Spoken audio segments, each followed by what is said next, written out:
Jones, Pro Football Hall of Famer, top 100. Tyler Lockett from the Seattle Seahawks. DK Metcalf. Nate Burleson, you're watching NorbCam. NorbCam. You're watching NorbCam. Yo, what's up, everybody? This is NorbCam coming at you on this lovely Tuesday afternoon here in the Pacific Northwest. But, oh man, it's been a crazy last couple of days. Crazy just last few days in general with the coronavirus and all that stuff going on. But I want to get the shift away from that because we see that every day, every minute of the news. I want to get back to good old-fashioned football and talk about what has been going on the last couple of days. Obviously, there's so much to talk about. Significant changes in quarterbacks around the league. I want to talk about a little bit of what that means and as it pertains to our Seahawks, of course, here in the NFC West, and just some of the more significant trades that have happened around the league. So glad you guys are joining us here. All of you guys in the chat, feel free to chime in. We'll try to just address questions when we can. We're also going to be taking calls here as well. So the usual number, 515-606-5121, and then enter the code 696153. But to help me dissect and analyze all of these things going on, I want to bring a couple of familiar faces back to the fold. My buddies Calvin, Domingo, and Noah Boelter from KGRG Radio, my sports connections. How you guys doing? Quite well, quite well. Calvin? I say very well. You know, it's a beautiful day, feeling good. I'm ready. All right. So just real quick, how's life been with this whole Corona stuff going on? How's your lives been affected by all this, or has it been not too bad? So tell me real quick what's it been like for you guys. Starting with you, Calvin. I think for me, things have kind of remained the same. I'm still kind of doing the same things that I have been. I'm trying to reduce like the amount of times I'm going out, and then I do go to LA Fitness on a regular basis, and so now that the gym's closed, I've been having to work out a little bit more at home. And I think aside from that, I mean, everything's still pretty much the same. Yeah. Okay. Yeah. How about you, Noah? I was gonna say it really hasn't changed too much for me. Taking a quarter off school, but like if there's ever a quarter to take off, you know, this is probably the one. Yeah, so I'm just trying to get in the workforce, you know. Yeah, absolutely. All right. Well, let's get into it. All right. I guess where to start. Let's talk about probably the biggest storyline that has been this offseason. What is Tom Brady going to do? Is he going to go back to the Patriots? Is he going to sign with another team? I think that picture is starting to become a little more clear. It sounds like TB12 is going to the TB Bucks. Guys, I don't know how for sure. I don't think it's been inked yet, but it sounds like this is the most likely scenario. What do you guys think about this drastic change of the quarterback who's been the franchise guy for Bill Belichick and the Patriots going down to Bruce Arians and the Tampa Bay Buccaneers? That's going to be an interesting change. What do you guys think? It's all about buying in, really. Bruce Arians, he's known to coach guys with bigger arms. Tom Brady, especially at this stage of the career, is not that. So as long as Bruce Arians really buys in, changes up how they want to run things. They got a lot of speedy guys down there, but they've been using them to run deep. Now you got to have them run underneath, quick drag routes. Let Tom Brady control things at the line of scrimmage. Something that Jameis Winston struggled with, but Tom Brady will excel, and that's just giving him the control. Tom Brady, opposite Jameis Winston in the sense that he makes great decisions. That's what Bruce Arians was looking forward to from bringing him in. I think it's going to be a 1-year contract, and that's a good look for Tampa Bay. It puts them in contention for the NFC South immediately, as well as and when that happens, you're a playoff contender. So that's what they're looking for in Tampa Bay, especially with the division that's been tough for many years. Did you guys hear that little chime in the background? I don't know if you guys, you guys aren't wanting to hear it, but most of you guys probably heard it. That was the super chat. It's actually the tune from the NFL draft whenever a pick is in.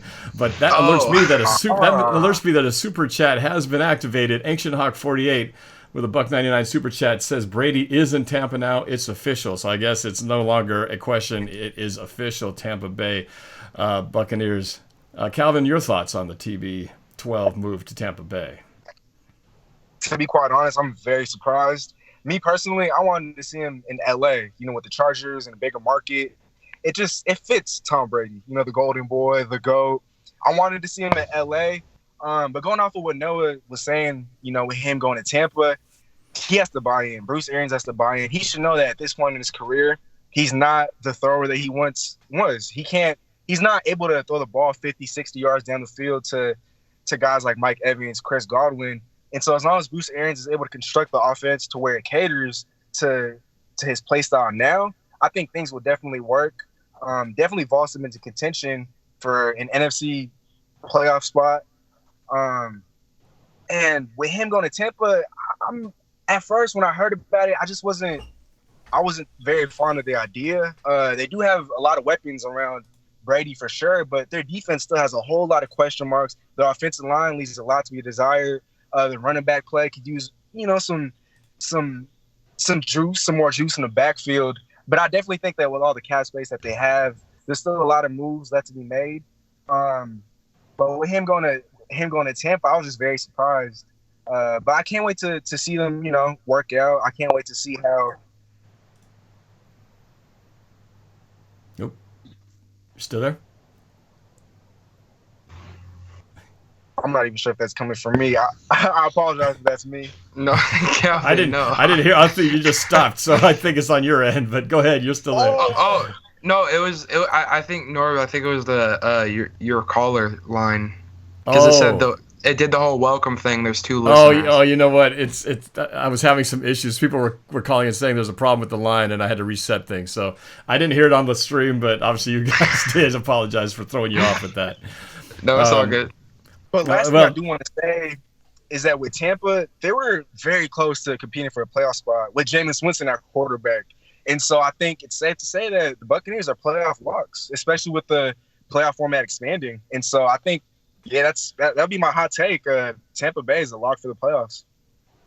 Yeah, I looking at Tampa Bay and looking at Bruce Arians, what he did when he had Carson Palmer when he was healthy with the Cardinals, those guys almost made it all the way to the Super Bowl when they had their strongest run there, and they were one of the teams that we were constantly battling against in the NFC West a few years ago. Carson Palmer, Tom Brady, both statuesque, not mobile quarterbacks who can throw the ball. Brady's not, arm, like you said, is not as strong as it used to be, but he's got a lot of weapons on offense. Mike Evans, of course, probably the biggest one of those, and a defense to go with that. I think they're definitely going to be a tough out this year, especially with the expanded playoffs. So it's just going to be weird to see Tom Brady in what are their colors? Black, red, and gold or something. But brown. That's just going to be just going to be weird to see. So that's a big change already by itself. But let's move on to other big news. I've got my own thoughts on what are some of the bigger moves done so far. I think I want to focus on the ones where players have moved to other teams as opposed to the re-signing since they were already on the squads. But tell me some of the biggest moves in your mind. We've had some pretty big other quarterback moves. Tell me, Noah, what's your first thought? What's your next biggest move that's happened in this offseason? Man, how do you go anywhere but DeAndre Hopkins? What a horrible move for the Houston Texans. This guy, you bring in David Johnson, who had his best season, his most elite season as an NFL player was 3 seasons ago. And all you get in return is a second-round pick, and you're giving up this. I have him as the second best receiver in football last season. Best hands in the NFL, and you give him up for that. And then icing on the cake is to see Buffalo, for Stephon Diggs, give up a first, a fourth, so many picks for one guy that's not even the same conversation as the guy that they gave up. It's absolutely ridiculous. Bill O'Brien, I think he's doing this on purpose at this point. Everyone in the media is talking about how he has picks on somebody. I agree with that statement. The owner must have been caught at some salon or something, like what happened in New England.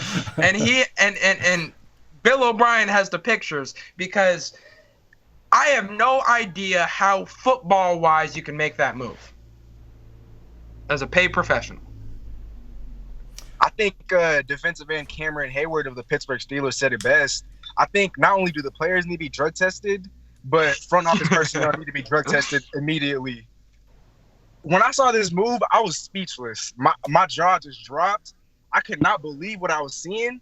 If I was Bill O'Brien, DeAndre Hopkins, I need at least 2 first-round picks if I'm going to move a top 2 wide receiver. And when you look at the package that Minnesota got in exchange for Buffalo, Noah City, a first-round pick, a fourth-round pick, a sixth-round pick, a fourth-round pick next year, you're telling me that DeAndre Hopkins couldn't fetch a package at least with that many picks? You're gonna trade DeAndre Hopkins, a top 2 receiver in football, for a washed-up running back who's on a terrible contract, a second-round pick, and a fourth-round pick next year? Bill O'Brien, I don't know what he's doing. He traded away Clowney for pennies on the dollar. Now he's trading away DeAndre Hopkins for more pennies on the dollar. What's next? Is he gonna trade Deshaun Watson for Mitch Trubisky? I don't know what he's gotten in over his head. He's a head coach, but now he's also the de facto GM, and obviously he's not playing any of those roles to the best of his ability. I don't think he won't be staying in Houston for much longer. I think after this year, they're definitely gonna have to sweep the whole front office. He has way too much power. He's in over his head. He's making all these questionable moves, trading away his best players. Even in that trade for what's his name, Laramie Tunsil, he traded away 2 first-round picks for Tunsil. For Tunsil, right. He's solid, but he's not an all-pro left tackle, and you're going to trade away 2 first-round picks? I don't know what he's doing. We could do a better job playing GM. Yep. You know, it's so funny. I heard someone today say, very much to your point, that Bill O'Brien has the power of Bill Belichick, but the record of Marvin Lewis. And it's one of those things. That's very accurate. What's going on in Houston? How do you trade for 3 running backs in the past year? Carlos Hyde, Duke Johnson, and now David Johnson. A washed up David Johnson, not the 2016 David Johnson. Washed up. People were saying, like, he got benched on his own team last year multiple times. Kenny Drake took over. Names we haven't even heard of. I couldn't believe it either when I saw that. One of the best receivers in the NFL going for really giving up nothing to go to the Arizona Cardinals. And now, of course, we get to deal with him twice a year and maybe more if they get into postseason contention, especially with the expanded playoffs. The NFC West just became a hell of a lot more difficult hill to climb for sure. Our secondary and our pass rush is really going to have to work knowing that guy's out there. I mean, you saw our struggles last year covering guys like Devontae Adams and all that. Now we got to deal with DeAndre Hopkins and a very elusive Kyler Murray. Whew, our defense is really going to have to step up this year, or our offense is going to have to dominate. That's what I'm saying. Like, I feel like if we would have known, if there was just a market sale for DeAndre Hopkins, and we knew the price was going to be a second and some washed up running back, you can have CJ Pro-Size and we'll give you a second, like something like that. It's ridiculous. CJ Pro-Size can catch balls just like David Johnson. Would they like that deal as well? I mean, if Bill O'Brien pulled the trigger on that trade, I don't see why he wouldn't pull that trigger. Right. The Stephon Diggs, there was some conversation that maybe Seattle might be interested in with him. Obviously, that's not going to happen now. Seattle really hasn't done any big free agency splashes at all. We're still waiting for them to make their first move. In typical fashion, starting slow. But, the Clowney move, yes, we're still waiting, bated breath and everything on what's going to happen with the Clowney signing. But Stephon Diggs, Buffalo Bills, first time in the playoffs in a long time. I don't know that's gonna give him a boost, assuming he doesn't implode the locker room with his attitude. What do you guys think about that move? Great move. Brilliant move. They needed a number 1 wide receiver. That was one of the few glaring holes on that team, and they addressed it. I don't think that they gave up too much. They have some solid guys in the receiving core. They have John Brown, Cole Beasley, but they don't have a number 1 receiver, and that was their most glaring need heading into this offseason. They have a good young quarterback, a solid defense, an emerging defense, a great running game led by Devin Singletary. And they made a lot of strides last year. They made a lot of improvement. Josh Allen showed a lot of promise. And now that you give him a number one receiver heading into next year, I think there's no more excuses. He has a running game. He has a solid offensive line. Now he has a solid group of receivers, a good defense, a great defense. Now going into year 3, no more excuses. If he's unable to not only guide the Bills back to the playoffs yet again, but if he's unable to show any signs of even more improvement, I think the clock's going to start ticking. But I think they did well to be able to provide Josh Allen with a legit number one wide receiver. I feel like more of a bigger picture. I'm more of a big picture kind of guy. I feel like what this move signaled, as well as what the rest of the offseason has proven to me, is that this offseason is the shifting point in the AFC East after years and years of dominance by the New England Patriots. I could see the Patriots being the 3rd team in this division by the time next season finishes. I could see Miami with all the moves that they're making, Brian Flores creating his version of New England down there in Miami. And I could see Buffalo now with Stephon Diggs. I feel like they should be the favorite heading into the season. Calvin spoke about how good their offensive talent was. They seeded at number 1. Well, how about Stephon Diggs in your lap? Like, how does that work for you? I feel like the price for Stephon was a little bit too high, but I feel like that puts Buffalo in a position where it's make or break for Josh Allen. You've got to be able to make the playoffs, win a playoff game or 2. You've got to prove that you are worth what people think you're worth. We saw the way that he was able to, his mobility is elite. He's able to run people over almost like a white Cam Newton. Very impressive at times out there on the field. It's Ken the Arm. We saw him in the playoff game against Houston. He froze under the pressure. We saw him collapsing. Is he going to do that again now that he has a number 1 wide receiver? We saw the impact that Amari Cooper had with Dak Prescott. Can we get the same impact from a Stephon Diggs with a Josh Allen?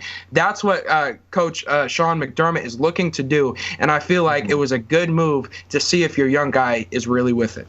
It's just fun to see the AFC now. We saw a glimpse of it last year. The Bills almost winning and moving on in the playoffs, didn't quite pull it out. But it's fun to see the AFC just having now a variety of teams all competing and not just being the New England Patriots show. You know, Kansas City obviously is going to be the team to beat, but you've got the Titans in the mix. You've got the Bills now being a factor. It's just become a real interesting AFC now. Now that the Patriots' dominance, not to say that they couldn't come back, but man, without Brady in there and a quarterback, we haven't even discussed how they're going to fill in the hole, a quarterback for New England. That's a whole nother discussion. But I do want to get to a call. I've got Seahawks Martin, my little buddy up here. Seahawks Martin, been waiting patiently on the line. I want to get him on the call. That's my guy. That's right. Martin, are you on the line? Uh-oh. Oh, how's it going, Martin? Hold on a second. Might be having some technical difficulties. Hold on. Oh, wait. No. Hold on. We got him. Martin, you there? Yeah, hello? There he is. Sorry, man. My bad on my side. Hey, welcome back to the show. How you doing, buddy? I'm doing good. Just free agency's been going a little nuts right now. I've been, trying to do my schoolwork and then, multitask and look at CBS Sports at the same time, kind of. You still got schoolwork even though your school's closed? They keep you busy, huh? Not really, but, my mom gave me a schedule, kind of, make me prep for middle school, kind of, making me do some more stuff typing, practicing typing, doing science, English. Yeah, that kind of stuff. I just got that draft chime again. I got that draft chime again. Super chat time. Alec Vega, Bucks fan here. OMG, I can't believe it. TB12 in TB. Yep, I'm sure Tampa Bay fans are going nuts right now at the thought. Well, I think they're going nuts. They should be excited about the potential. But Seahawks Martin, tell me, what's your thoughts on here? Do you have a question or a particular point you want to make regarding what's happened so far? What's your thoughts? I'm just really confused why Bill O'Brien decided to give away his number 1 receiver. And, kind of think of it, he's just been doing the weirdest things. He gave away one of his top D linemen, and then now he gave away his top receiver. I don't want to be rude, but I got to admit, he kind of reminds me of that kid in the back of your class who can't find what 1 + 1 is. All right. We're all scratching our head on that one. But yeah, that's absolutely true. Probably the most befuddling move so far in free agency so far. Which is crazy. What other moves have you seen that you particularly found very I don't know, just surprising or really like one of the best moves you've seen so far? Probably one of the best moves is you guys can criticize me here, but I was thinking Carolina taking Teddy Bridgewater. Oh, I figured we were going to get to that one pretty soon here. Obviously the Carolina Panthers saying goodbye to Cam Newton. That was another big quarterback question that was going to be answered, and it has been answered. Teddy Bridgewater to the Panthers. Guys, what's your take on this quarterback carousel? I think it's a slap in the face to the New Orleans Saints, and I love to see it. How about that? Staying within the division, $30 million for this guy that Sean Payton was developing. He was working on. He was grooming him, making sure that he was ready to take over once Drew Brees retires. We didn't know if Drew Brees was going to retire this year. He ended up not doing it. Teddy Bridgewater's like, no, enough of that. I'm getting my own contract, and I'm going to show you guys what I can do when I play you twice per year. I love it from Teddy Bridgewater. Yeah, he's a really talented player, honestly. Because if you think about it, Drew Brees has been kind of trash whenever he's played the Seahawks, but Teddy Bridgewater coming in and everyone doubting him, saying, like, no ways he's going to last long. He's going to probably get crushed by Seattle. I mean, look at him. He threw a couple touchdowns, was able to escape us. So I honestly really like Teddy Bridgewater. I think the Panthers made a really good move. But one thing I'm thinking about is, what about Kyle Allen? I don't think Kyle Allen should factor into the equation whatsoever. I think that definitely relegates him to a number 2, maybe even a number 3 role on the depth chart. You still have Will Greer over there, but Teddy Bridgewater I think was a great signing in Matt Rule's first year as head coach of the Carolina Panthers. I don't agree with picking Bridgewater over Cam Newton. Me personally, I would have stuck with Cam for another year. I would have waited a year, kind of see how he fits, see if he can kind of return to form. I know he's been injury prone the last couple of years, but let's not forget he won MVP just 4 or 5 years ago. And I know 4 or 5 years, that might seem like ages, especially in today's NFL, but he's only about 30, 31. It's not like he's 33, 34, 35.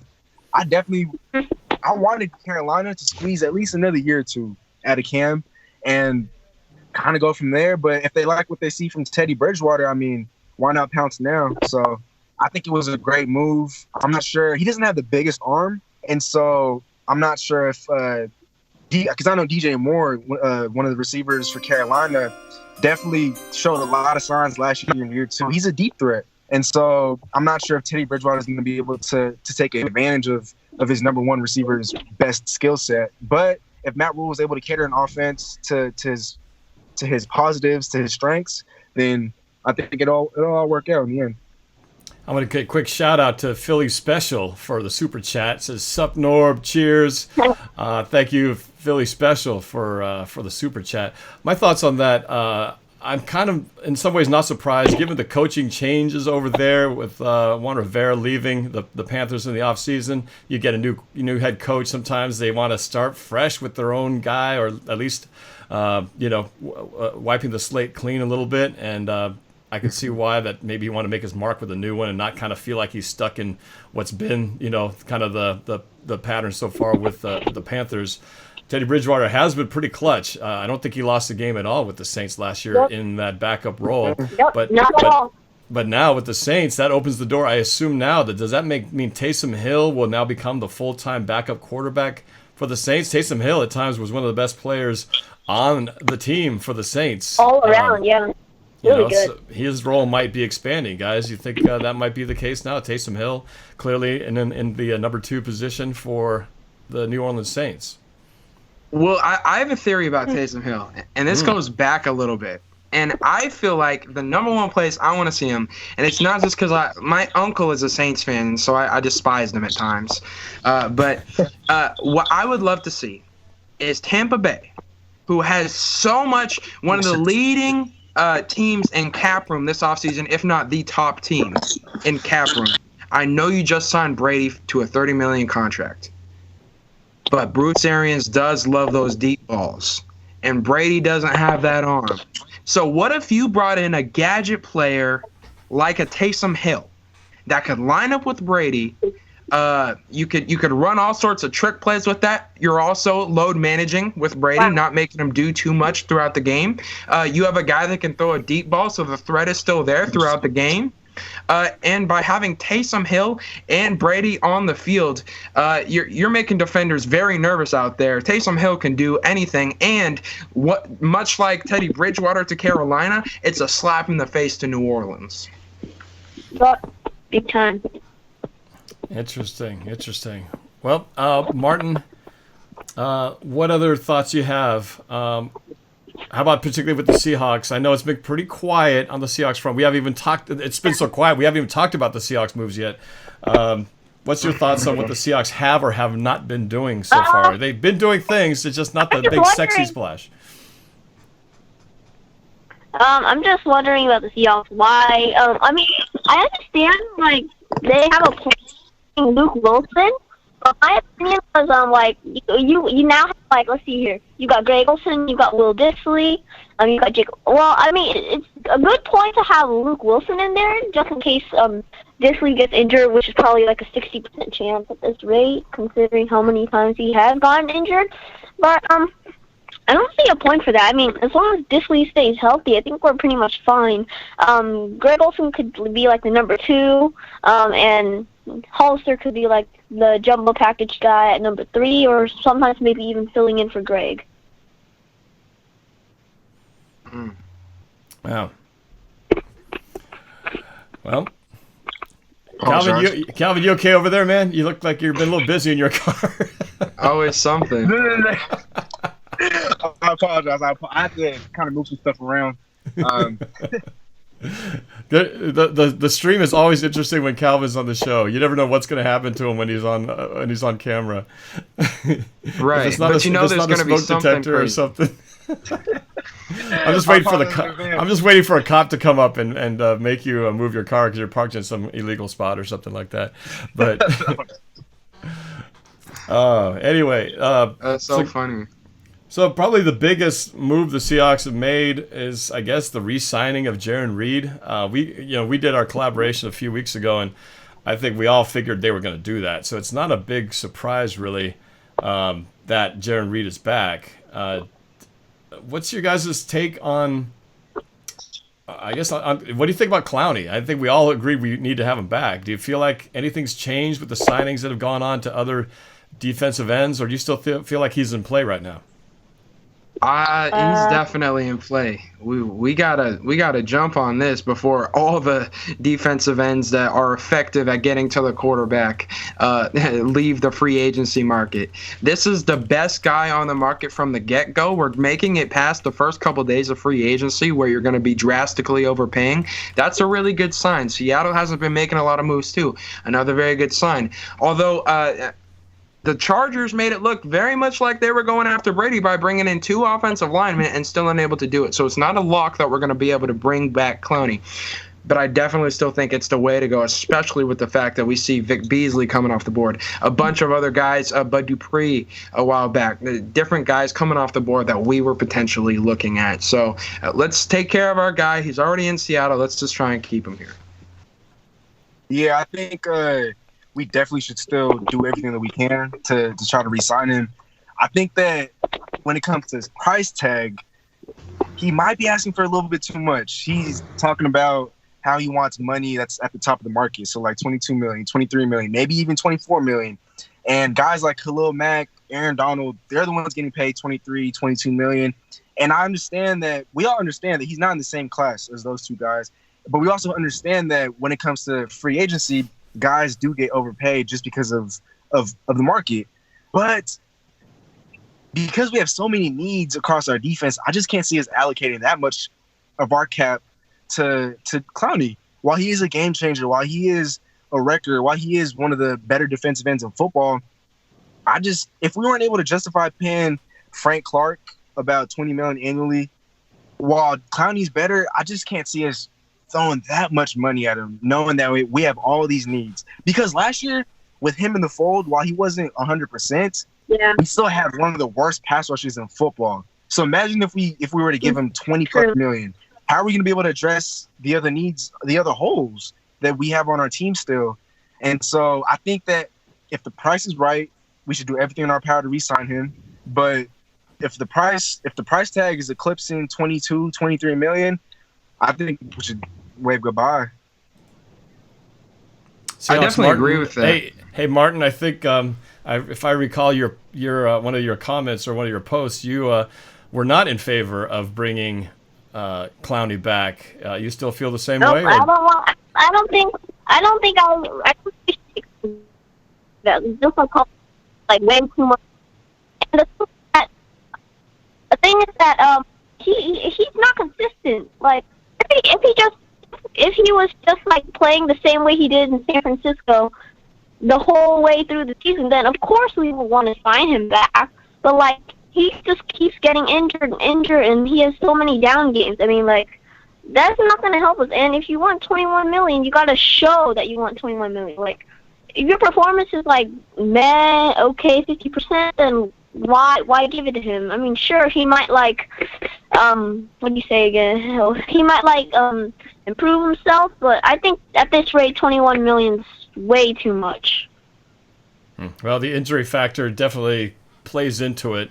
And like you said, he's not number one Aaron Donald type money, but I think he's a solid tier 2 kind of guy. But where that price lands for a tier 2 guy, that's the big question. Is it to the tune of 18, 19 million, 20 million, or is the market just pushing that price up? I guess it's really going to come down to the Seahawks will have to pay whatever the other people are offering him to leave the Seahawks for. So if someone's going to offer him 22, 23, well, that's going to be the price. Whether it's realistic or not, it's whatever the offer is that's out there. So hopefully no team starts blowing things out of proportion and making it tough for us to re-sign him. But I guess we will know within the next probably 24 hours, I would think. Right, guys? Well, one thing that's important not to forget is that one of the big contenders for bringing him in was the Indianapolis Colts, and they just made the trade for DeForest Buckner and paid him to be the top, one of the top defensive linemen in NFL history. That was a big deal because other than them, it was the Giants that potentially would want to pay him quite a bit of money.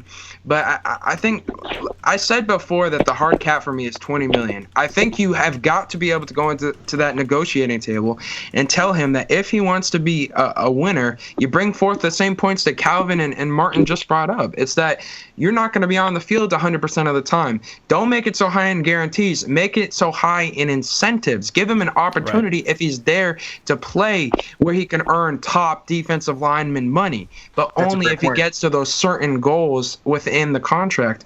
I also think it's one of those things where the fact that he's here is so important. He was here last year. We traded for him. We wanted him. And he said one of the teams he wants to go to is Seattle. And then reports coming out that he wants to stay in Seattle. And what if we keep Jadeveon Clowney and even Michael Bennett, who left on bad terms with Seattle, wants to come back to Seattle? What if we were to bring him back as well? Now we got 2 run-stuffing defensive linemen that can play all over the defensive line. Are impossible to run a zone blocking scheme against them. Those are the type of players that we want. I feel like that would be a great incentive. Tell Clowney, look, we'll bring in Michael Bennett to play alongside you. He wants to be back here. We bring them both in. And then Seattle, that defensive line is pretty superior. I disagree with the fact that I feel like we overpaid for Jerron Reed, and I feel like that hurts us in our negotiations with Clowney. But I still think you got to go to Clowney and be like, do you really want to play for a winner? How was your time in Houston? You've played with a bad ownership before and a bad coach. This isn't. You love it here. And a bad GM at that. Yes. Hey, Seahawks Martin, I've got to get some other calls, but, man, I always appreciate you being on here and offering your thoughts. Appreciate it, brother. See you guys. All right, take care. Take care, young fella. All right, Martin. All right, I'm going to go to another call here. The name is Pamela. Let's see if it is actually Pamela or Pamela's son, as usually what happens whenever I get a female name on here, but let's see who it is. Pamela, is it you or is it somebody else? Hello. This is her grandson. Oh, did you say a grandson? Hello? Yes. Yeah. Oh, okay. All right. So I was wrong. It wasn't the son. It's the grandson, actually. Who's this and where are you calling from? I'm calling. What did you say? What's your name and where are you calling from? Camden, and I'm from North Carolina. Camden from North Carolina. All right. What's on your mind, Camden? I wanted to see what you guys thought about where Jameis Winston will go. Jameis Winston, one of the many quarterbacks who are sort of on that floating around, ready to get picked up by somebody. What do you guys think? Jameis Winston, who had was it 50 touchdowns, 50 interceptions, or 30 touchdowns, 30 interceptions, whatever it was, the crazy number, what, a bunch of yards to go with it. You don't know what you're going to get, 30 for 30 and a ton of yards. Who's going to pick up Jameis Winston? New England. Why not, like, just pretty much a straight-up swap for Tom Brady? I feel like New England drafts Jordan Love as well. Now, it's almost one of those moves where Belichick and Tom Brady left on rough terms. Both of them want to prove that they can win without the other. Well, what do? You win with the guy that no one else could win with. Belichick has an ego now. He won't tell you about it, but he'll show it to you, sitting Malcolm Butler in the Super Bowl. All sorts of questionable things that he's done throughout his tenure at head coach. What if he were to bring in the guy that had a ESPN 30 for 30 documentary with his touchdown interception ratio? It was absolutely ridiculous watching him last year. Oftentimes people saying that it was like he was playing for the defense with all the touchdowns that he scored for him. So many interceptions. What if Bill Belichick is able to win with him? What if they win the AFC East, get a divisional playoff game potentially? If he can do it with Jameis Winston, it would definitely solidify him as the reason for the Patriots dynasty. That's why I think Bill Belichick would be so interested in bringing in a guy like Jameis. I think that'd be a great move, very feasible. I think if you ask me, I'd say the Chargers. Just because they missed out on Tom Brady, they should still look to draft a guy, maybe Justin Herbert, maybe if they can get their hands on Tua. But right now, they do have a team they're kind of made to contend down with all the weapons that they have on offense. So I think that if they were to get a guy like Jameis Winston, you plug him into offense with Keenan Allen. They franchise tagged Hunter Henry. They re-signed Austin Eckler. They have emerging young wideout Mike Williams. There's a lot of pieces over there. And yeah, we talked about it earlier. The offensive line might not be the best, but he didn't have the best offensive line in front of him in Tampa. And so I think him going to LA, him going to a big market, that might not be the best idea for a guy like Jameis Winston. He kind of has some, maturity issues. And so I'm a little worried that, being in LA and like the spotlight will kind of get to him. But if he's surrounded by a whole bunch of veterans, a whole bunch of guys in the Chargers locker room who, let's not forget, just a year ago, they went 12-4 and they made it to the second round of the playoffs. They beat Baltimore in Lamar's rookie year. And so a lot of that team is still intact. And so, and last year in Tampa, they almost made the playoffs with him throwing 30 and 30. And so I think that this year, if he's able to build upon the 30 touchdowns, and I think it was like 5,100 passing yards, if he can build on that and kind of cut back on the interceptions. He did get laser eye surgery, I think.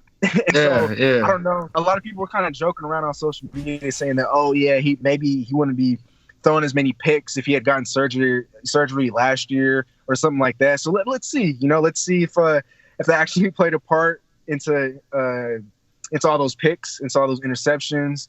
But I think I'd love to see him go to the Chargers just because they have plenty of weapons and they're battle tested. Those poor Charger fans, man, they're tired of having their quarterback lose games for them. That's not what Jameis Winston is going to bring. Well, I mean, stick to the familiar. Stick to what's familiar. Well, what we do know is something's going to be different over at the Chargers. And Camden, thanks for the call. I appreciate it. But the Chargers, their quarterback of the past will no longer be losing games for them because the Chargers have now moved Rivers. Rivers is now going to be with the Indianapolis Colts for a one-year deal. Guys, what do you guys think of that move? Love it. Great move. Last year, he had a down year. He threw about, I think it was 23 touchdowns and 20 picks. That's a whole lot. So to your point, Noah, Chargers are going to be familiar with all those picks that Winston is is going to be throwing this year if he ends up signing with them. But I think it's a great move. The Colts last year, they were a scrappy team, a solid team. They were missing a quarterback, and obviously Jacoby Brissett wasn't the answer. And so this offseason, they made that a priority. And I was a little bit puzzled when they traded their first-round pick to the 49ers for DeForest Buckner.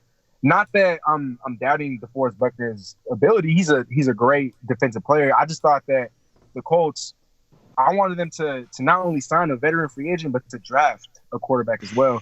And I had them drafting Jordan Love. And so now that kind of complicates things. With them bringing Phillip Rivers into the fold, he's more of a bridge quarterback. But who's going to start next year? Who's going to start a year or two from now? And so those kind of questions still linger. While I like the move in the short term, I don't think it does them any well in the long term. But they do have a team that's ready to contend for a playoff spot, especially in the AFC.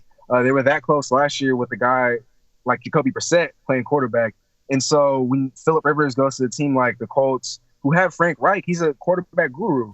And so maybe he's able to kind of lessen the number of interceptions that Phillip Rivers throws this year as opposed to last year. They have some weapons over there. They have one of the best offensive lines in football, if not the best.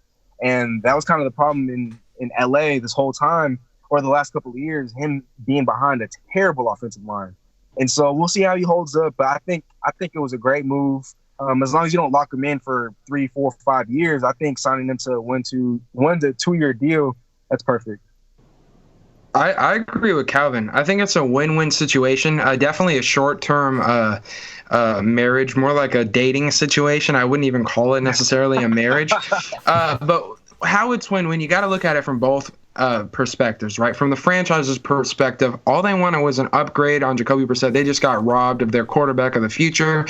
This is their first offseason of having that problem. So now they look at they just wanted to get someone that could replace Andrew Luck, at least for right now. They feel like the roster is talented and young. They have some of the best defensive players in football now, DeForest Buckner, Darius Leonard. It's one of those situations they think they can win now. And on the Phillip Rivers side of things, finally he's in a chance. I think Phillip Rivers is very tired of losing his division. If it wasn't Denver with Peyton Manning, it's Kansas City with Patrick Mahomes. Now he's in a situation where the biggest threat within the division, I'd say, is the Houston Texans. They just traded away the second best wide receiver in football. So it's a much more winnable division with a team surrounding him that plays very well. And you talked about the quarterback guru, Frank Reich. I think it's a win-win. Both parties are happier than they were this year or last year at this time. Agreed. I think, perfect for a 1-year deal because, Phillip Rivers, he doesn't have that much left in the tank here. I don't think, he's kind of like where Tom Brady is, where you're just kind of starting to count the number of years left on half a hand now. And, I think the fact that Rivers maybe gets this one shot at being in a situation where maybe he could finally break through and take a team beyond where he's never been able to get them past one and done at best. I'd like to see the guy have a little bit of playoff success. And, I think he's definitely in a better situation now moving to the Colts. But we'll see if he can clean up his interception ratio a little bit. And with a little bit more time, we know what he can do when he's got time to throw. So he can be very deadly accurate when he's not rushed and pressured in the pocket. So I don't know what happened to Calvin. We seem to have lost Calvin here. He'll pop back in, I guess, once he's ready to. But police came knocking. Yeah. Well, hopefully not that, but hopefully he'll join us back in a second. No, there's tons of other moves we haven't talked about yet, but what significant moves have we not touched on yet? There's Calvin. He's back. Did the cops kick you out yet, or is everything all right over there, Calvin? I apologize. I was having some technical difficulties, so I wanted to just turn off my screen. No problem. We appreciate you doing that. I was just asking Noah, so far, what other significant moves have we not touched on yet, in your guys' opinion? I was going to say, how about some of the moves that Cleveland has made early on this offseason with the idea to bring in Jack Conklin which I think that's a brilliant move because if anyone needs offensive line help, it's Cleveland. But then also making Austin Hooper the highest paid tight end. I don't understand that whole move. I thought skill position players was already your strength. Bringing in Austin Hooper at top dollar, that was a bit of a stretch for me. Once again, it's painting over a hole. It's not going to fill in the gap. And if someone steps out over it, they're going to fall. That's what Cleveland is for me right now. They should not have brought in Austin Hooper and instead spend even more money on that offensive line. Jack Conklin can't do it by himself, and you're paying him as if he can. Right. I think that was a brilliant signing by the Browns. I'm glad that they didn't overpay for Jack Conklin because I was hearing rumors that he was looking to set the market, not only reset the market, but set the market for free agent tackles. I'm glad he didn't get like Nate Solder, Trent Brown type money because as we've seen in the last two off seasons, guys who have 0 Pro Bowls between them have gotten record-setting deals. And with Conklin signing, I think it was a 3-year, $42 million deal. Great signing. It fills a need. And I'm with Noah as well on the Austin Hooper signing. You guys are strength. You guys have Jarvis Landry, Odell Beckham Jr., what's it called? Kareem Hunt, Nick Chubb, and now you're gonna make Austin Hooper the highest paid tight end in football. 4 years, $44 million, average annual salary of $11 million a year for a guy who's never had 1,000 yards receiving in his career. And he's never going to have that in Cleveland, not with OBJ and Landry over there. For as long as that they are there, he will never have a 1,000-yard season in Cleveland. So how is he going to be able to justify that contract? Is that even with Case Keenum throwing him the ball? Because they signed him too. Oh yeah, there you go. There's another change there. Case Keenum. Yeah, Brown's making a lot of moves. I like that they went out after Austin Hooper. It adds another playmaker to your offense, but at the rate that they got him for, no, I'm good. But with the Conklin, he's definitely gonna helps to stabilize the offensive line. I'm hearing that the Browns might still be able to swing a trade for Trent Williams to be able to solidify Baker Mayfield's left side or his blind side, and Conklin can anchor the right side. And so if the Browns are able to pull off a blockbuster for Trent Williams, I think that it makes their offseason even more of a win. But I like what the Browns are doing. Overall, they're making moves to improve the team around Baker, and I like where it's going so far. Well, and they almost have to bring in a Trent Williams with Greg Robinson out indefinitely. It's one of those things where Cleveland, they're making a lot of questionable decisions this offseason. Austin Hooper overpaid. You didn't need more flash. You didn't need more skill position players. There's two type of guys that get overpaid early on in off seasons, right? It's the guys that can score touchdowns, and it's the guys that get after the quarterback. Well, you didn't need that if you're Cleveland. You had plenty of those. You almost had too many of those. You need a guy to deliver the football. Well, adding Case Keenum doesn't solve that problem. He only worked in one situation out of many, and now you're just bringing him in to kind of pat Baker on the behind, like, hey, we don't really believe in you, even though you were the first pick. Not making a lot of sense what Cleveland's doing this offseason. Well, Cleveland has had a history of making us scratch our heads, but they still do have a lot of firepower on the offensive side. So we'll see if they can manage the three-ring circus of receivers over there. But how about looking back at the NFC West, San Francisco trading DeForest Buckner to the Colts, bringing us back to the Colts again there. We knew that the 49ers couldn't keep that entire defensive front intact. They did re-sign, what's his name, Armstead, but DeForest Buckner, moving to the Colts. Maybe some good news for the Seahawks as far as not having to deal with all those guys, but a little help for the Colts on their defensive line. Yeah, with San Fran, I don't know why they traded Buckner instead of Eric Armstead.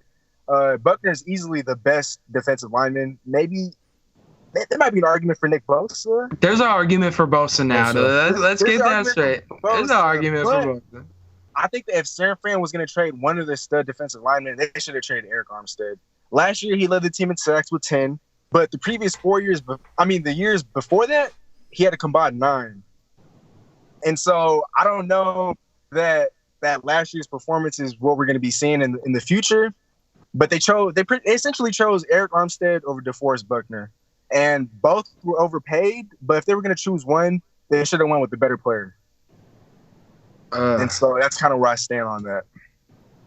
I'm just glad we're not going to have to deal with that buffoon twice a year. That guy is a playmaker. He is a problem in there.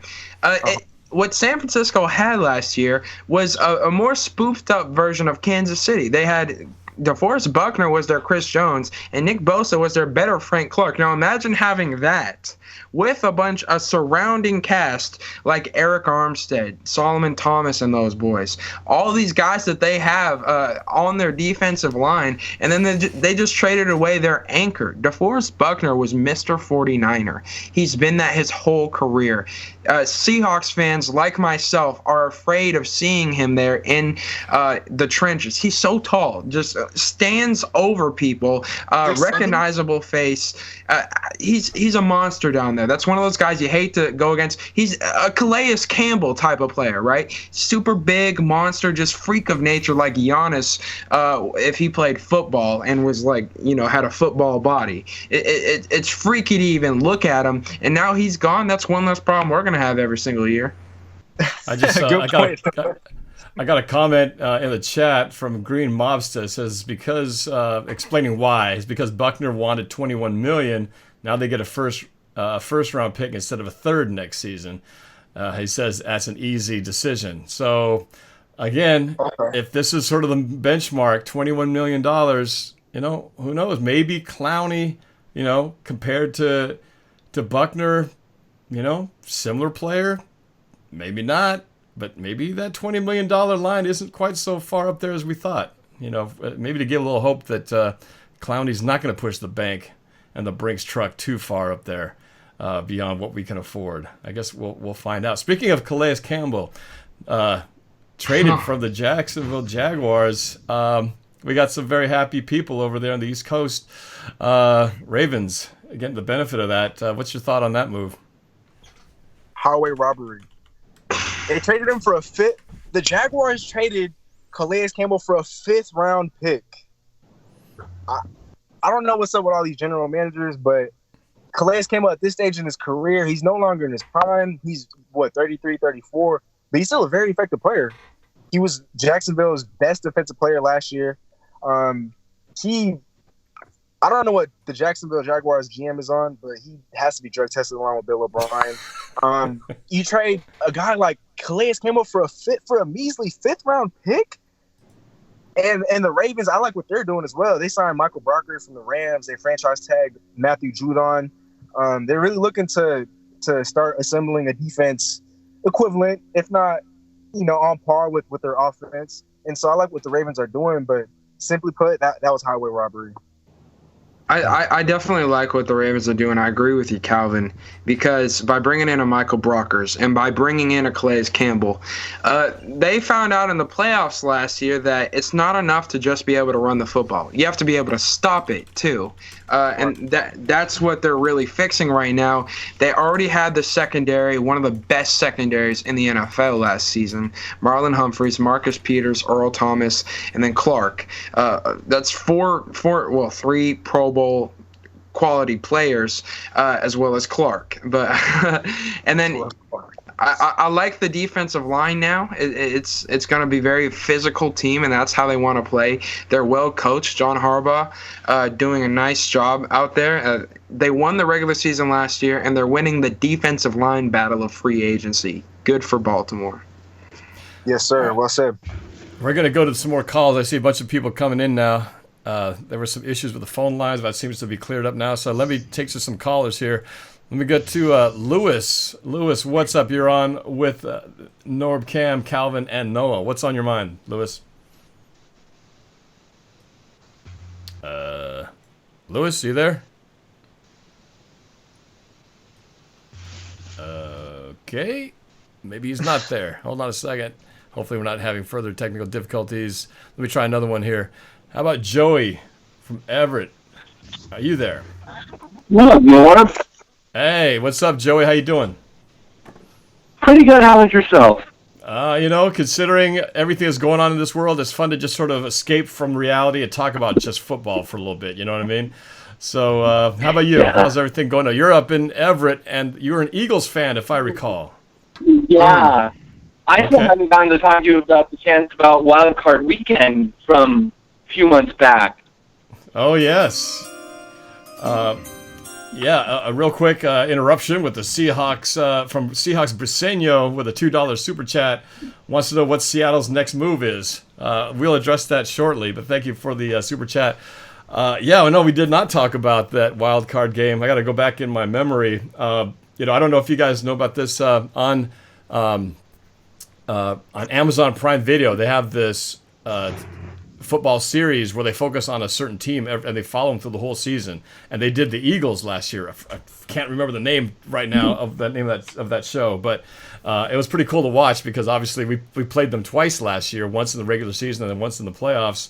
And it was a really pretty cool show to watch. You know what I'm talking about? I think it's All or Nothing. I think it's the name of the show. You know what I'm talking about? I think it is. Oh, that sounds familiar. Yeah. So if you guys have Amazon Prime, go check that out. They've done several of those. They started with, I think it was the Arizona Cardinals was their first year they did it, and then they covered the Rams and the Eagles.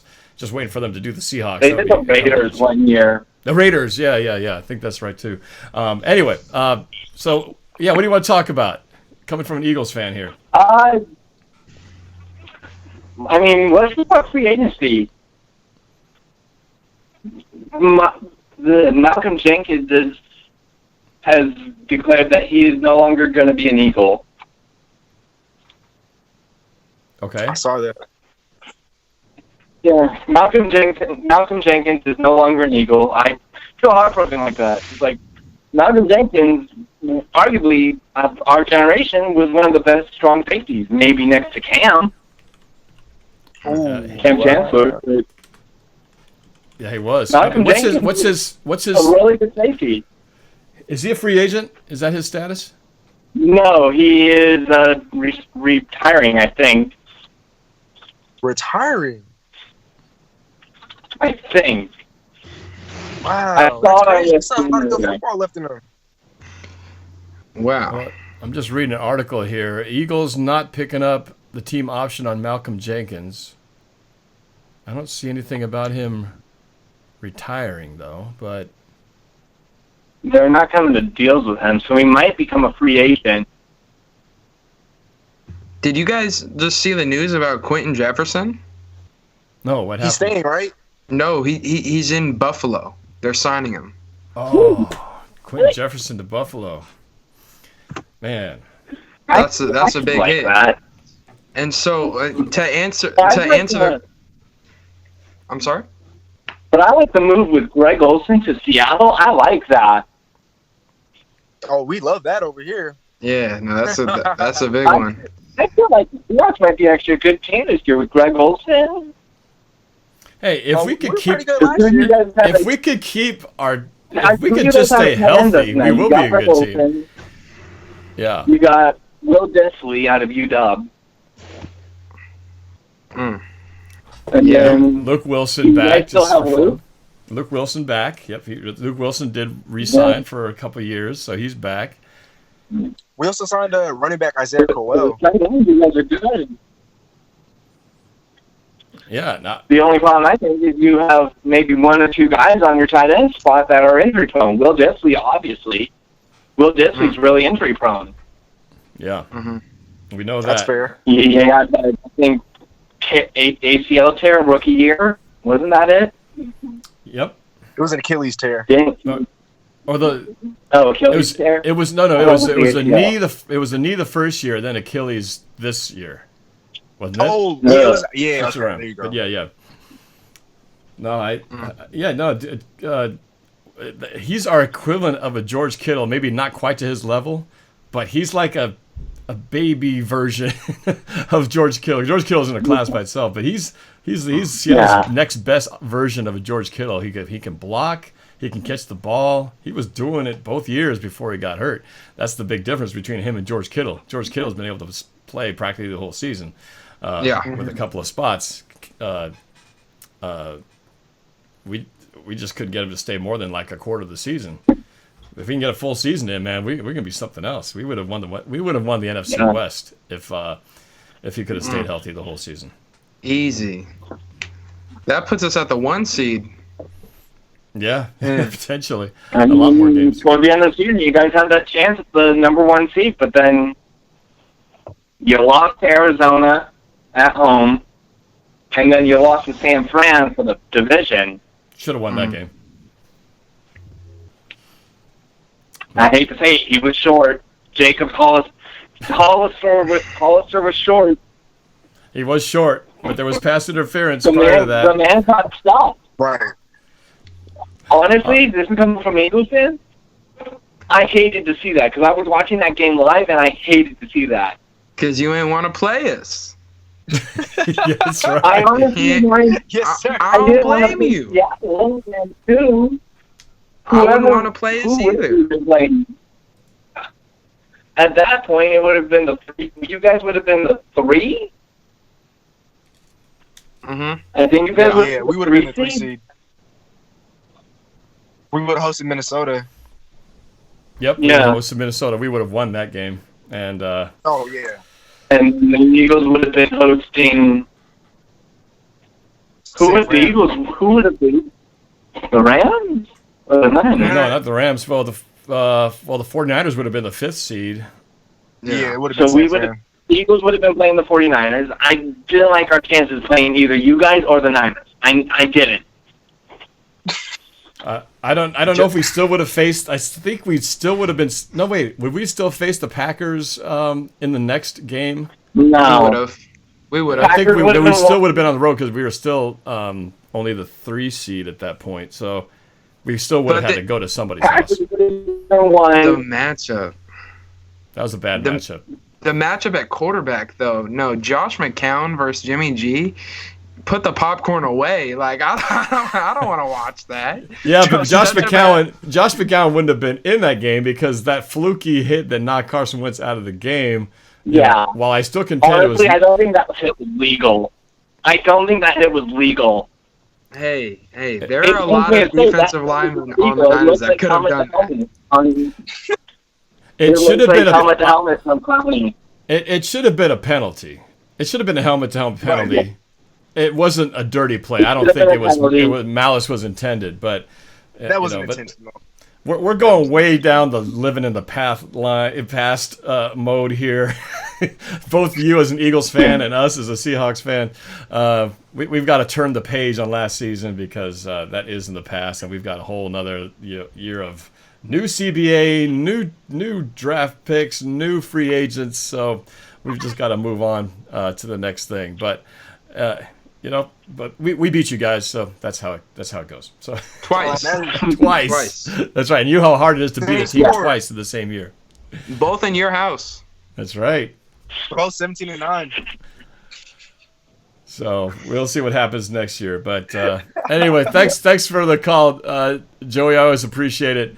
And we'll talk again soon. Yeah. All right, man? Yep, Norb. All right. Take care. Good luck this season. Take care. Yep, you too. Good luck, but Go. not that much luck. Okay. Win your division. Yeah, that's right. At least that. No, at most. At most. All right, let me go to I'm a another horror call. Let me try to get Lewis here because he wasn't on the line last time. Let's see if he's there this time. Lewis, are you there this time? Hello. Hello? Lewis, okay, there you are. Tried to get you last time and you weren't there, but you are this time. Lewis, what's up? Yeah. You're on with NorbCam. Noah I'm good, and Norm. How Calvin. are you doing? Doing good. Enjoying this little break from talking about viruses and social distancing and all that crap. Let's talk some more I football. saw What's your on your video mind? I saw that video you had, actually. Oh, you mean the one where I went to on, Safeway? No, with your daughters on Instagram. Oh, when my daughters were celebrating the fact that school was going to be out for 6 weeks. Yeah, yeah, that's great 6 news. weeks. We're out. Yeah, all the Calvin. schools in Washington are out till the 24th. I mean, it's like summer break already in the middle of spring. What's up with that? But hey, I understand. Calvin's been too busy social distancing. He didn't keep up with the news. He's been doing something crazy. social. Anyway, Yeah. Anyway, so Lewis, what's on your mind, bro? Not much actually. The Hopkins thing is really on my mind right now. Yeah, about what a brilliant move that was. What's the game exchange? I actually forgot. Well, I can't help you there, man. All I can say is about the Hopkins thing is just annoying as hell because he came to a team in the NFC West. So we got to play him twice now. I liked it better when David Johnson was in the backfield or on the bench. That was a much better view than thinking about David Exactly. A lot of people thought, though, that Fuller was like better than Hopkins, but the thing, in my opinion, is that he's not because he just gets injured more often. So either way, it's a really bad move because not only are you getting away, in my opinion, the best receiver in football, but you're also losing probably your Washington's best target. So, like, both losses here. Fuller's too inconsistent. And we're going to see him have the juju role now that he's going to be getting the number one coverage. We'll see how he performs with that. He already has trouble staying on the field in terms of health. And what one thing that I truly miss having in Seattle is that shut down corner that can just travel. I know Shaquille Griffin said he wants to travel this season. Well, I hope you got it cut out for you because we already know who the first person you're going to be traveling on is, and that's DeAndre Hopkins when we have to play him twice a year. Yep. Exactly. But the second thing is Jefferson. That's my other big thing, especially with me being a Chiefs fan right now. I'm not happy about that at all, just because I'm afraid about the Bills right now. Bills making some seriously good moves in the offseason here. I was really bummed. Quentin Jefferson is not one of those guys you get super excited about when you hear his name, unless you're a Seattle Seahawks fan. He's just one of those guys that's great to have. He's great to have in the interior, a good depth guy. You know, he's stepped up when other guys weren't. He just fills in the spaces so well. And if I recall, wasn't he the guy that when we finally brought him back, he was kind of out of the league for a little bit, and I think he was on his couch, and we just sort of brought him back and gave him a second shot at in the league, Jefferson and had now a there he better goes to season better than places. Reed. What was Just that? not only because of the 6 games that Reed missed, but because of what the stats that he did during the season. So I actually kind of either way because I only watch your videos because I like you, but I just think that he can be probably someone, if he gets well and gets going, he gets going. And I think that's what I should really be afraid about right now. So I'm a Chiefs fan when I have to play him next season. Yeah. Right. Good points there, Lewis. Hey, I appreciate the call, man. I'm going to take on some other callers here, but thanks always for jumping on. I appreciate it. All right. Thank you so much. You betcha. I appreciate it. All righty. Hey, guys, so speaking of other moves, here's a move that other players lost. What do you think about George Fant to the Jets? Upwards of $30 million.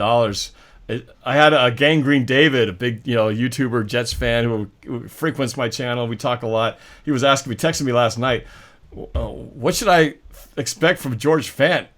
What's he all about? And I had to say, well, basketball guy converted to a defensive lineman. I don't know. He got paid well. What do you guys think? Is that better for the Jets or worse for us?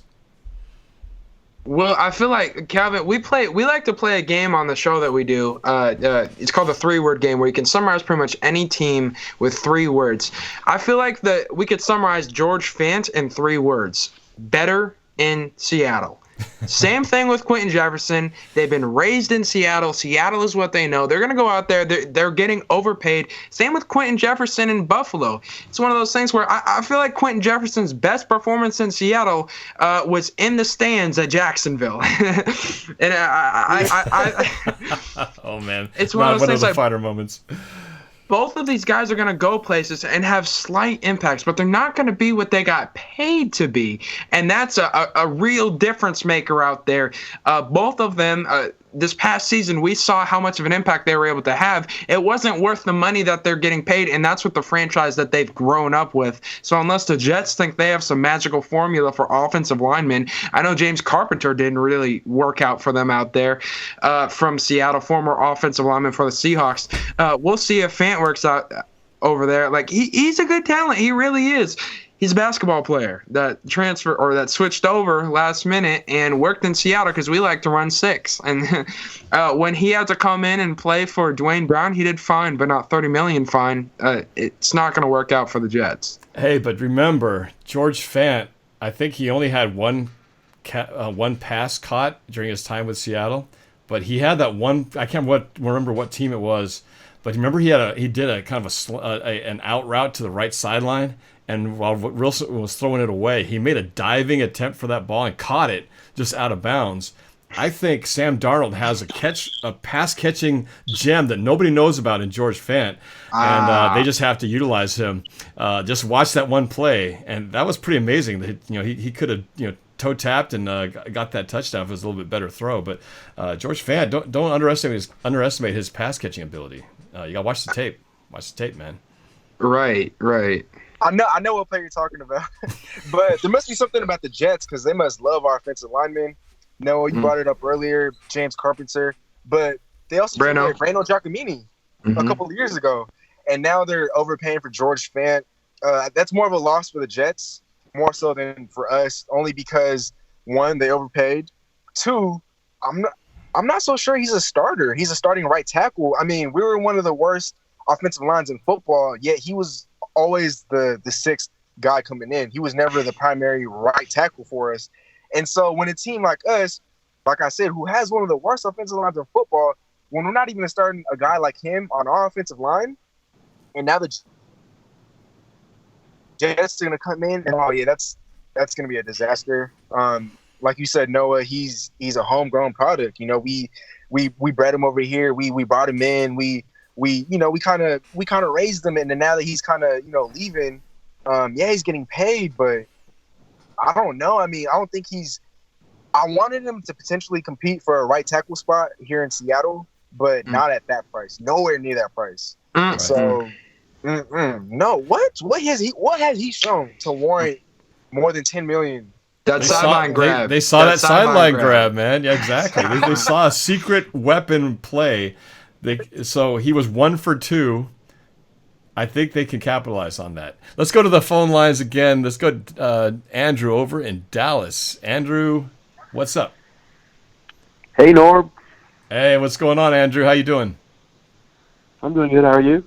Doing all right, considering we're the epicenter of the coronavirus. We're all still alive and kicking, so we're happy about that. What's going on with I've been monitoring free agency. Have you seen, I don't know if you talked about this, I kind of joined late in your video. I saw my phone notifications on, and Norm was online, like, oh gosh, I got to go watch his video. And I saw that Tom Brady is signing with the Buccaneers, I think. Oh, yeah, we talked about that at the very top of the show for a while. Okay. Tom Brady at Tampa Bay. It's going to be, I think that's just the weirdest thing about that will just be seeing him in a Tampa Bay Bucks in a different uniform. It's just like when Montana went to go play with the Chiefs, or other.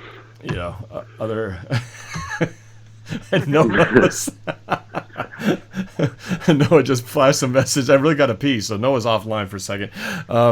But you got any other football things besides Tom Brady to Tampa Bay? Any other thoughts or questions that you have? Yeah. So, I haven't. Do you know Marcus Mariota? I think he went to the Raiders. Yes. The Hopkins. Yeah, Marcus Mariota's with the Raiders now, and Hopkins and the Cardinals running back, what's his face? David Johnson. I forgot his name. Yeah. He's prone to injury, and I think we've already talked about this. That blew my mind when I saw that because I live in Texas, and so I have a lot of Texans fans around me, and they're all going crazy right now because they're so mad because first off, their coach is I don't know what he's on, but he I don't know what they did that for, but yeah. So that was the biggest thing of yesterday, and we lost George Fant and Quentin Jefferson. We re-signed Jaron Reed. That's good. We talked about that. So what are some moves we can make to improve our defensive and offensive lines, you think? I guess a good question. We've talked about the moves that have been made, guys. Are there some moves out there that you feel like you really want to see happen outside of the Clowney thing, is there any moves that you feel like are still available and you want to see happen? I think Clowney's expensive. He is going to be pricey, but we'll see if it's going to be worth the price that if they want to try to pay it. Calvin, you're about to say something. I think for us, a move that we can still definitely make is we can improve the secondary. There are guys like Chris Harris still out there, or we can try to swing a trade for Darius Slay. Darius Slay, yep. He's still, available. A lot of these pass rushers, they're kind of dwindling now. There aren't too many guys left on the open market. I was looking at Robert Quinn as a potential option for us if the whole thing with Clowney didn't pan out, but he ended up signing with the Bears for 5 years and $70 million. So that's no longer an option. Actually, no. Noah brought it up earlier. We could definitely look to bring back Michael Bennett. I think that's definitely a move we could still make. Oh, yeah. I heard about that. Yeah. But I'd definitely like to see us go for a guy like either Chris Harris, Darius Slay, try to solidify that secondary, and maybe in addition to that, re-sign Clowney at a reasonable rate. Is Bruce Irvin? I remember Bruce Irvin came up in the conversation. Is he even an option? He did. I don't know if he's been signed yet, but he's definitely an option. I've been looking it up. By the way, the Dolphins, by the way, and the Bills, both of them have been making a lot of moves, and they're both in the same division. I think the Patriots might come in third next year in their division because the Dolphins and the Bills are both looking really dangerous. Because I don't know if you know this, but the Dolphins have 3 first-round draft picks. I think they got Byron Jones, and we just signed Kyle Van Noy. And so, they got a lot of new weapons on defense, and they're probably going to get a new quarterback in the first round to replace Fitzpatrick. So, the Dolphins and the Bills are both going to take down the Patriots next year, in my opinion, which is awesome because I hate the Patriots. Well, it's been a long time coming, and the NFC East is rejoicing, I'm sure, that with Tom Brady getting out of there. Yes. They're thinking, finally, somebody else can win this division, maybe. People are saying Andy Dalton could sign with the Patriots, which I disagree, but yeah. Oh, yeah, Dalton. We haven't talked about him yet. Yeah, that's the possibility. Yeah, and Derek Carr. So. Well, Derek Carr's not. Yep. Derek Carr's still with the Raiders, right? Yeah, he's locked in there for the next couple of years. Yeah. No, because he's not. I thought he was a free agent. Not yet. Derek Carr, he was. Because Marcus Mariota is now the quarterback for the Raiders, and I thought Derek Carr was a free agent, and he was going to go to either the Bears or the Patriots. That was up. No, they brought in I heard it on competition. They brought in Mariota, but I didn't think Carr was a free agent yet. I think he's still under contract. I must have heard that somewhere. My bad. Anyway, not that Gruden wouldn't be open to dealing him out. I think it's pretty clear that he doesn't exactly, he's not exactly in love with Derek Carr. I think it's been pretty clear that he's been looking elsewhere. So yeah, who knows? Anything could happen, even though he's still under contract. But he's not a free agent. And you were down in Vegas recently, and I saw you were right next to that stadium. I was. Have you? I took a look at that $1.5, almost $2 billion Death Star Roomba vacuum-looking place. It's pretty awesome. It's cool. Yeah. It's very cool. Very black. It's very shiny. Very metallic. Glass-looking. It is pretty space age-ish. It fits for the Raiders perfectly. Yeah. It's very futuristic looking, I'm very really sure. Fun. And then there's also the new SoFi Stadium. What was that? SoFi Stadium in LA. Oh yeah, that thing's gonna be. I know that you kind of notice all the stadiums are moving towards glass and these very different from what CenturyLink is definitely. CenturyLink is coming up on 20 years. 20 years old coming up in a couple more years. It's going to be 20. It'll be 20 years old in 2 years. So while I still think it's a great stadium, you could definitely see the architectural change of what it was more than just a decade ago to what's kind of the new look now. But it's I still love our stadium because we still got one of the loudest places, bar none. So yeah. Oh, we'll see what happens, but. Hey, man, thanks for the call. I appreciate your call, Andrew.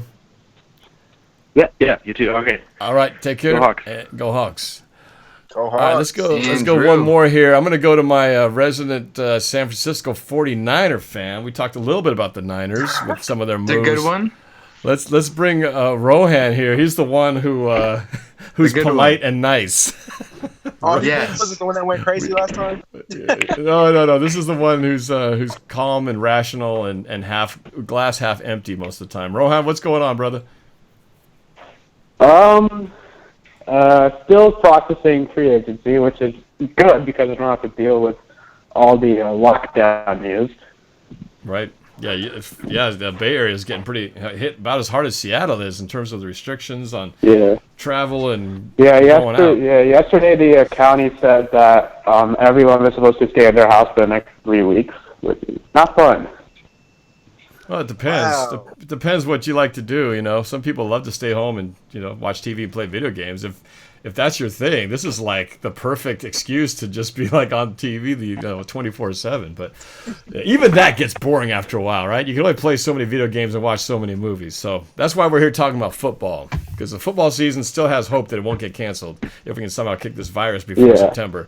But what do you think? Are you optimistic with the moves being made so far? You guys have re-signed some people, but you've lost some people. What's your feeling so far about where the state of the 49ers empire is right now? Well, the Niners did a good job re-signing the people that they needed to re-sign, but much to the shock and somewhat dismay of the entire organization, it came at the cost of one of their best players. At least they got a first-round pick back. You must be talking about who we were just talking about earlier, right? Forrest Buckner. Yep. Buckner, yes. Well, you can't keep them forever. Just like us, our Legion of Boom. We knew it someday they had to. They couldn't all stay together, but you still got a pretty solid line there. Nick Bosa probably leading the charge, and then you got Armstead as well. So I wouldn't say you guys have taken too much of a hit, but yeah, you did lose a pretty big piece there that I'm not going to be sad seeing gone now. Yeah, plus Buckner's backup played really well last year. He's probably a star. He would probably be a starter on just about every other defensive line in the league. So we're not too worried about the loss, but even then, DJ Jones is still not exactly Buckner as far as pass rush is concerned. Are you glad that the potential Tom Brady going to the 49ers conversation has finally ended? Because that was one of the top headlines. Yeah. People's speculations of where he might end up. That was going red hot for a while. That's all done now. Yeah. Are you relieved, or were you hoping that might happen? I was hoping it wouldn't happen. When I first heard about it, I was thinking about last year with you Seahawks fans and the whole Russell Wilson New York rumors. It was like, there's no way that could reasonably happen. Yet somehow the media continually spreads the rumors that it will. Yeah. Smokescreen. You could kind of rationalize how it would make sense, though, right? I mean, 49ers had an out if they wanted to get rid of Jimmy G. Brady returning to where he started as a kid, rooting for the 49ers. Right. I mean, it kind of made sense. It was a sexy storyline to think that, what would that look like? And could he have made that throw that the 49ers Garoppolo didn't make in the Super Bowl that could have won it for him? But looks like you guys are better for worse. You're stuck with Jimmy G. Looks like for the long term here, and I'm not disappointed. I'm glad you guys are. Personally speaking. On the free agency market right now, I feel like there's still space for us to get a defensive line of the caliber of San Francisco. We need to take after San Francisco. I'll give you credit, Rohan, because you seem to give everyone else credit because you're the most polite 49ers fan I've ever met, by the way. Ever. I'll give you guys some credit. Apparently our kind doesn't actually exist. It seems. Right. Polite Niners fans. You're the bang, one. Bang, Niner gang. What? Yeah. You're the one exception to the rule, apparently. Yeah, but so what I think we need to take from the Niners book is the fact that their defensive line were all able to perform better simply because of the fact that everyone was getting single team blocking. Only one blocker per person because you have so many weapons down there. You're seeing max protects against these guys. Rightfully so. You're dropping extra guys back. The way that we could bring back Jadeveon Clowney that I think is being a little bit overlooked is what if we were to bring in a guy that would allow Clowney to get less double teams, right? Within this free agency market, there's not a lot of edge rushers, no. But there are a lot of interior linemen. Linval Joseph, Ndamukong Suh is on the market. Dontari Poe, Gerald McCoy. I already said we should bring back Michael Bennett. But another guy we should look at, how about the guy that Baltimore is moving off of, clearly by the guys that they brought in, Michael Pierce? What if we were to bring in one of those guys that would allow, that would just suck up another double team alongside Jerron Reed? We just got rid of Quentin Jefferson. What if we were to bring in one of these guys, a defensive tackle, Brandon Mebane? He's 35, but he's a free agent. What if we were to bring him back and allow Jadeveon Clowney to get more one-on-ones on the outside? I think we need to spoof up our line, and if we're able to bring in one of these guys, Damon Snacks Harrison, I feel like Jadeveon Clowney would be more likely to re-sign. Brandon Mebane. So you want an interior lineman. All right. It's what's on the market. Yeah, actually, I thought that the 49ers' success last year came from the fact that they had, 1, 2, 3, 4, 5 guys who basically required double teams in order to be blocked. The problem is that you can only double team so many people, so it was basically just a wave of red coming through. It's still kind of the case this year, even without Buckner, but it's going to be a little bit harder. As far as Seattle is concerned, aren't you guys, trying to trade for one of those edge rushers from, what's his name, Judon or Ngakwe or something like that? Unique. Yeah. I mean, the thing is with those guys, they're both under the franchise tag. So the only way that they'd be able to move on is if Baltimore or Jacksonville, the two respective teams, were able to send them away for a trade package that they would be fine with. But right now, yeah, they're both under the franchise tag, so they're kind of under the controls of Baltimore and Jacksonville. Well, but Unique Ngakwe is one of those guys, they tagged him to trade. He's on the market. Yeah. That's definitely one of those guys. But you're going to have to give up, everything and anything to get him, to wrench him away. I don't know. Did you see that trade for... Did you see the trade for Calais Campbell? Who's the better player here? It's pretty close. Oh, that's true. But last year, that's what I was about to say. It's going to be hard to swindle the Jacksonville GM. They're in a tough spot. Most definitely. Boye's gone. Ramsey's gone. A player retired. The next year, everyone's gone. So. Yeah, hashtag Jacksonville is so 2017. Everyone's gone. Right. Yeah, they had their window, and unfortunately the Patriots got in the way of the Jacksonville Jaguars' best chance at getting to the Super Bowl, unfortunately. But, yep, sometimes that window is not open very long. What was that, Calvin? I was just messing around, Nor, but I said Blake Bortles got in the way. Well, that's a good point. That's a good point. All right, Rohan. Well, thanks a lot, man. Appreciate you chiming in here. We're getting close to wrapping up the show, but you take care. I'm sure we'll be talking again soon as free agency continues to evolve through the next few days here, and then, of course, the draft coming up, too. So we'll talk to you later. Stay safe down there, man. All right. All right, Rohan. Talk to you later. All right, we're going to go one more call, and then I think we're going to be close to wrapping this up. But let me see if we can get Svetin on the line. Svetin, are you there? Hello. Oh, hi. Hi. How you doing? You're on the air with Norb, Noah, and Calvin. Sorry. What's up? Not much. I just got the news about Quentin Jefferson. Yeah, we were just talking I really about think that our main issues still obviously are pass rush and O-line, but really, I saw the fact that Ngakwe got tagged, so they're obviously going to probably try to trade him. So, what do you think that we could still get him if we trade for him?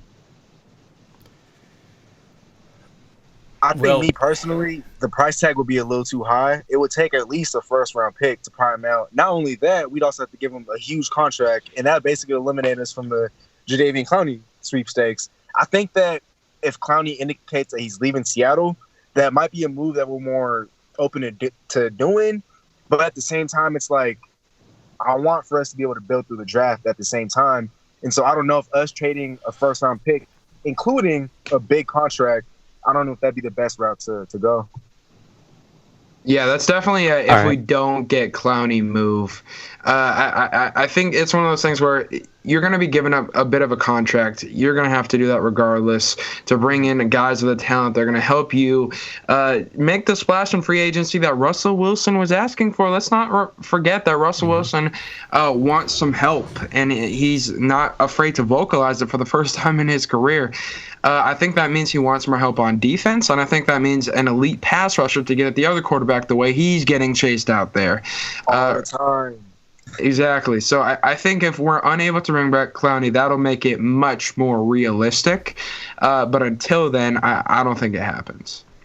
Yeah, we can definitely only have one. We can only definitely get one, but it'd be nice to get one of those pieces. But like you said, defensive pass rushers, they don't grow on trees, and there's only so many of them out there. And if they are not, if LJ Collier doesn't blossom into one, well, you're going to have to get one that's already established, and that means a lot of money. As we know, it's the second most expensive position next to quarterback, and so you're going to have to pay him. You know, whether it's Clowney, whether it's Ngakoue or somebody else, but they're not a whole lot left out there. So we're going to have to pay somebody to, if we want to shore up what is definitely one of the Seahawks' main weaknesses, or was one of their main weaknesses that stopped them from getting further in the playoffs last year.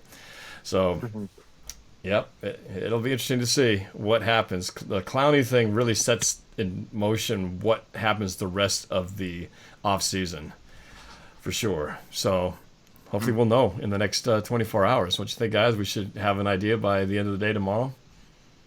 I hope so. I'd like some more clarity on that. And no, just let us in on your secrets, John Snyder. They're really good about keeping things under wraps. Low key. Very secretive and very low key. And they're always very quiet. You know, I remember the same thing last year. It's like everybody's signing these, this guy's going over here, and this guy got this. And in the meantime, the Seahawks are sitting back, and everyone's like, what's wrong with the Seahawks? Why are they not doing anything? What's going on? Come on, Schneider, do something. But they'll pull the trigger when it's ready. But, you know, they're just buying we signed their an time. offensive lineman. Yeah. Man, don't even bring him up. His name is BJ Finney. I don't know who that is, but he supposedly played for the Steelers, and we signed him to a 2-year, $8 million deal. I rest my case. Calvin doesn't know who he is. I rest my case. I don't know who he is. I'm just saying we signed someone. So, I mean, I'm hoping he pans out, but I've never heard of him. It's a body. It's something. It's a body. That's Fant for you. That's our new Fant. Our new Fant. If Our that, new swing tackle? he definitely doesn't have the hands. Oh, he probably doesn't. I gotta do a shout out to the sucker for the $5 super chat. He said, tomorrow's my birthday, so us bringing back Clowney tomorrow would be a great birthday present. Well, I think we're all hoping that is a present to the entire city of Seattle and to you, the sucker. Thank you for the $5 super chat and for chiming in. We'll see what happens. But Svetan, thank you for the call. I appreciate it, man. And go Hawks. All right, thanks. Bye. All right. Well, that's it. That wraps up the phone calls. I'm going to shut off the line over here. But, hey, fellas, gosh, we've been going on for a good hour and a half plus, something like that. Time flies when you're having fun, right? Yeah. But before we wrap this thing up, any last thoughts, anything that we missed that you wanted to bring up in this second day of the, what do you call this? This is the tampering period of free agency before the real free agent stuff happens. Any thoughts here before we wrap up this session?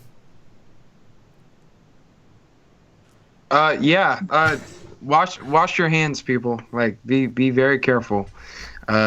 You're in our prayers. Stay clean, stay healthy.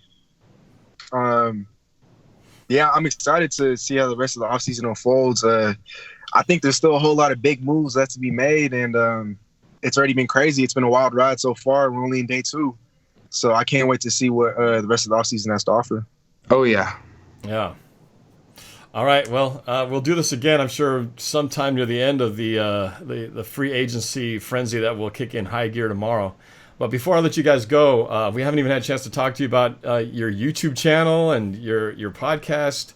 Here's your chance to let everybody know where they can find more of you if they want to get more material from you guys.